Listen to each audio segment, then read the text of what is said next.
स्वागत है आप सभी को पॉलिटिक्स का सेशन में। और आज मूल अधिकार का थर्ड क्लास होगा।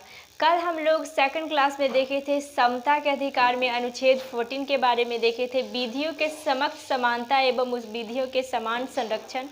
आज हम लोग देखेंगे अनुच्छेद 15 के तहत धर्म, मूल वंश, जाति, लिंग या जन्म स्थान के आधार पर विभेद का प्रतिषेध।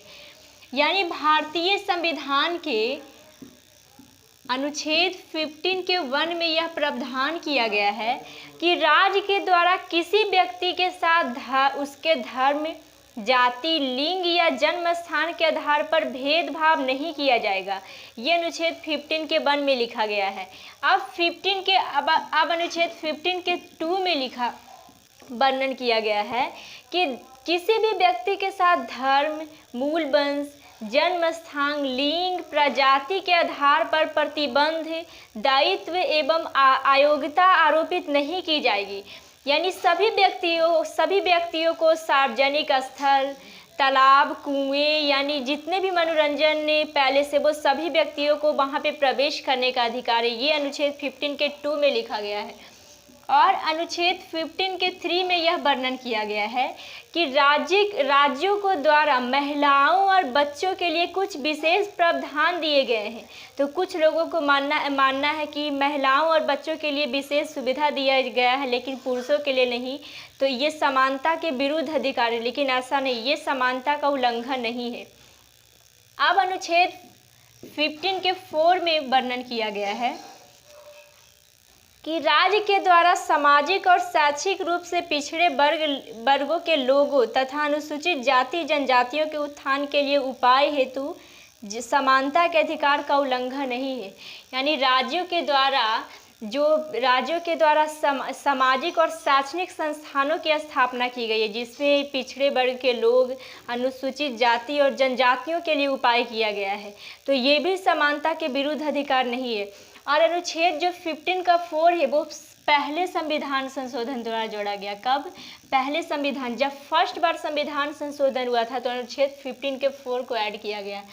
अब अनुच्छेद 15 के 5 को इसे 93 संविधान संशोधन 2005 के द्वारा जोड़ा गया है और इसे मंडल 2 बोला जाता है। क्या? इसे मंडल 2 बोला जाता है। इसमें क्या वर्णन किया गया है?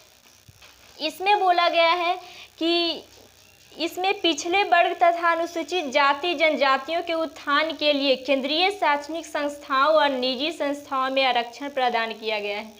यानी इसमें जितने पिछड़े वर्ग के लोग हैं और अनुसूचित जाति और जनजाति के लोग हैं उनके लिए खास तौर पर केंद्रीय सरकार के द्वारा और राज्य सरकार के द्वारा शैक्षणिक संस्थाओं का निर्माण किया गया है अनुच्छेद 15 के 5 के तहत। और अनुच्छेद 15 की प्रवृत्ति क्या है, यानी उसका प्रकृति क्या है? तो अनुच्छेद 15 के 5 का प्रकृति ये है कि ये जो सिर्फ अधिकार है वो ये भारत के नागरिकों को दिया जाता, ना कि विदेशी नागरिकों को दिया गया है। बोल रहा संविधान के अनुच्छेद 340 में यह प्रावधान किया गया है कि राष्ट्रपति के द्वारा सामाजिक और शैक्षिक रूप से पिछड़े वर्ग तथा उनकी पहचान के लिए एक आयोग की स्थापना की गई है। कहाँ? अनुच्छेद 340 के अंतर्गत यह प्रावधान किया गया है कि जितने भी पिछड़े वर्ग है, अनुसूचित जाति और जनजाति के लोग हैं उनके लिए राष्ट्रपति के द्वारा आयोग की स्थापना की जाए।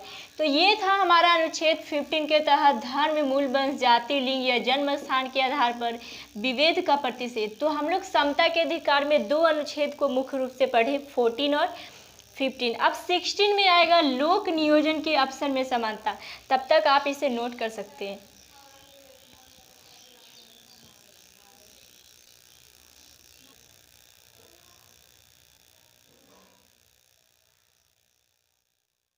देखेंगे लोक नियोजन के विषय में अवसर की समानता।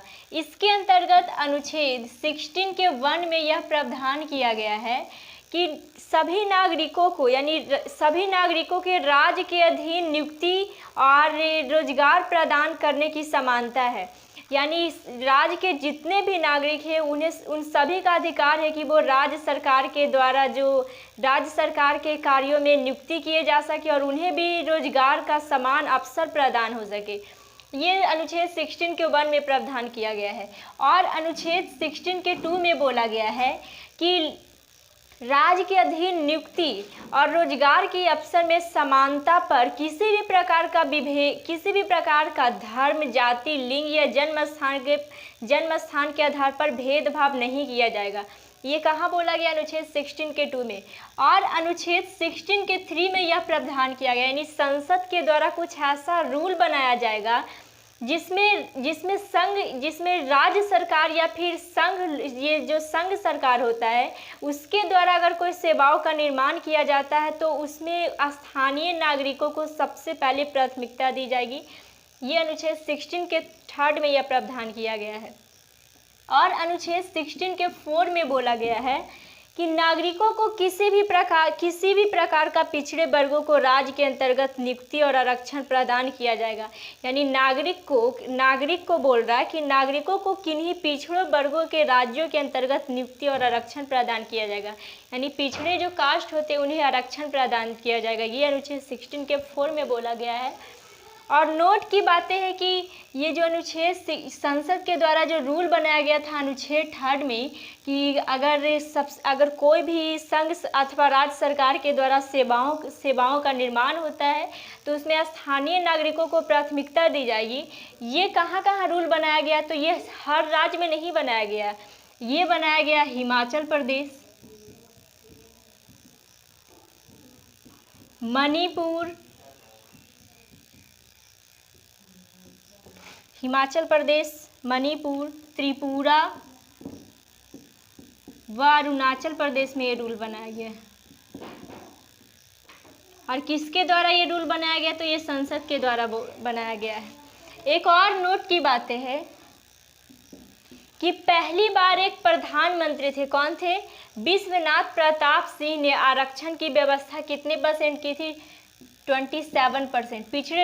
पिछड़े जाति और जनजातियों के लिए पहली बार एक प्रधानमंत्री थे विश्वनाथ प्रताप सिंह, वो आरक्षण की व्यवस्था 27% किए थे। और उच्चतम न्यायालय ने यह निर्णय लिया कि भारत में आरक्षण की अधिकतम सीमा 50% से अधिक नहीं होगी। कौन लिया? सुप्रीम कोर्ट ने निर्णय लिया कि भारत में जो आरक्षण की व्यवस्था होगी वो 50% से अधिक नहीं होगा। और इसे अनुच्छेद कहाँ पे? इसे अनुच्छेद 335 में वर्णन किया गया। और फिर बोला गया कि जिसमें यह उल्लिखित है कि अनुसूचित जाति एवं जनजातियों को आरक्षण प्रदान करते समय सरकारी सेवाओं की कुशलता प्रभावित न हो। यानी सरकारी जो जॉब होता है, आरक्षण प्रदान करना सही है, लेकिन इतना भी आरक्षण प्रदान नहीं होगा कि सरकारी जो सेवा है उसमें वो प्रभावित हो। और फिर बोला गया कि उच्चतम न्यायालय ने 50% आरक्षण सीमा के अतिरिक्त 4% विकलांग व्यक्तियों को देने पर सहमति दी, परंतु तमिलनाडु राज्य द्वारा प्रदान किया गया आरक्षण 69% इसका अपवाद है। 50% जो सुप्रीम कोर्ट द्वारा आरक्षण प्रदान करने का निर्णय लिया गया, इसमें से 4% आरक्षण विकलांग व्यक्तियों के लिए प्रावधान है। ये विकलांग जो व्यक्ति होता है उसके लिए प्रदान किया गया, लेकिन तमिलनाडु इसका बिल्कुल आबादी क्योंकि वहाँ विकलांग व्यक्तियों के लिए 69% की आरक्षण प्रदान किया गया है। और ये तमिलनाडु राज्यों में प्रचलित 69% आरक्षण को 9वीं अनुसूची में शामिल कर दिया गया। कहाँ कर दिया गया है? 9वीं अनुसूची में शामिल। तो ये क्वेश्चन आ सकता है कि तमिलनाडु राज्यों में विकलांग व्यक्तियों के लिए कितने % की आरक्षण किया गया? तो 69% की आरक्षण। और इसे किस अनुसूची में शामिल किया गया? तो 9वीं अनुसूची में।